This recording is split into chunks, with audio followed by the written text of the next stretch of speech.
नमस्कार. मी Shubhada कोठाडिया PS girls हायस्कूलमध्ये मुलींच्या शाळेमध्ये मी 25 वर्ष सर्व्हिस केली. माझे विषय इंग्लिश आणि हिंदी आहेत.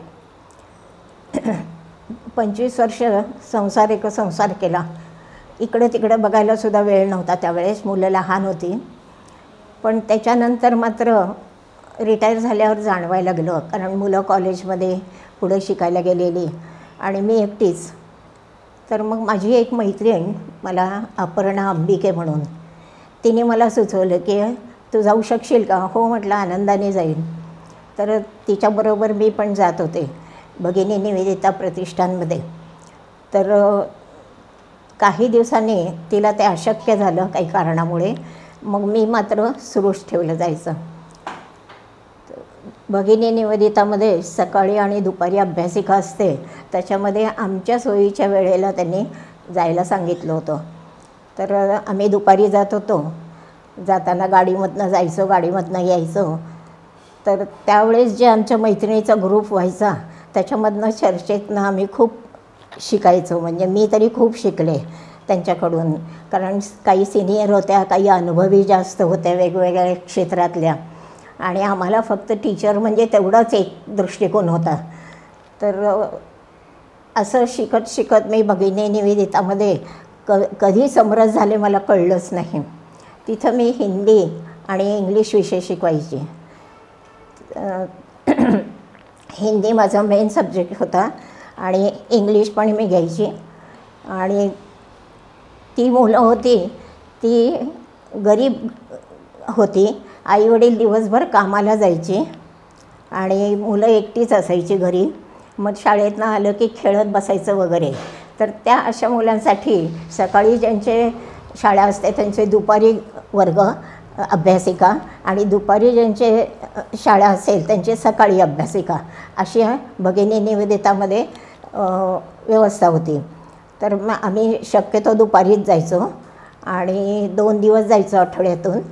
आणि थोड्या 1-2 वर्षांनी, मी 12 साली लागले तिथे, 12 ते 19पर्यंत, करोनाच्या आधीपर्यंत काम केलं तिथे.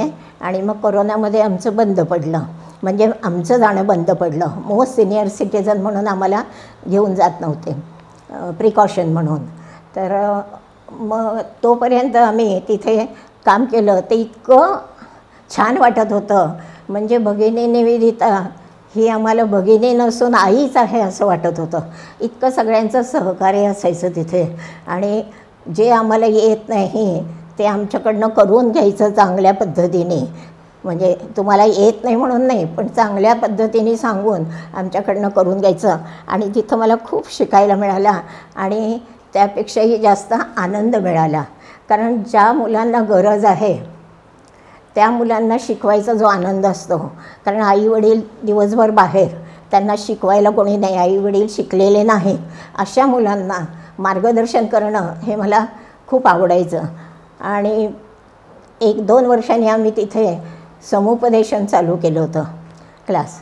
पण समुपदेशन म्हणजे आपण त्याला म्हणतो समुपदेशन, पण आईवडील आणि मुलं यांच्यातला संबंध, म्हणजे बोलत नव्हते, आई नुसती रागवायचीच, कारण तिच्या मागं कामं असायची दिवसभर.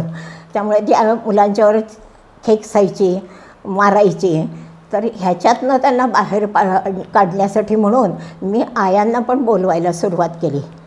आणि मग त्याच्यातून मग त्यांना सांगितलं सौम्य शब्दामध्ये की असं नाही असं करूया, असं नाही असं करूया, तुम्ही हे करा म्हटलं की त्यांना पटत नाही. मग त्यांना त्यांच्या भाषेमध्ये समजावून सांगून त्यांना बरंच मुलांशी एकजूट होण्याचं किंवा संपर्क साधण्याचं त्यांना मार्गदर्शन केलं. कसं बोलावं मुलांशी, कसं करावं, अभ्यास कसा तुम्हाला येत नसेल पण मुलांनी करावा, केलास की नाही रे, गोड शब्दात विचारावं, प्रत्येक गोष्ट मारून होत नाही, हे त्यांना पटवून दिलं. आणि त्याच्यामुळे बरेच पालक, म्हणजे आईवडील आणि मुलं, वडील फारसे येतच नव्हते, आई पण यायची, आणि मग त्यांना असं सांगून त्यांच्यामध्ये सुधारणा करण्याचा प्रयत्न केला. तर माझी ही 8-9 वर्ष जी गेली ती खूप म्हणजे खूप चांगली गेली आहे. सगळ्या सहकाऱ्यांचं पण मदत असायची आणि मला कधी दिवस संपायचा हे कळायचंच नाही. खरं तर शब्दात सांगू नये, पण ठीक आहे, म्हणजे दुसऱ्यांना थोडासा उत्साह यावा किंवा आपणही काही करायला पाहिजे संस्थेसाठी असं वाटावं म्हणून फक्त सांगते की मी 5-6 वर्षापूर्वी 1 लाख देणगी दिली होती संस्थेला आपल्या.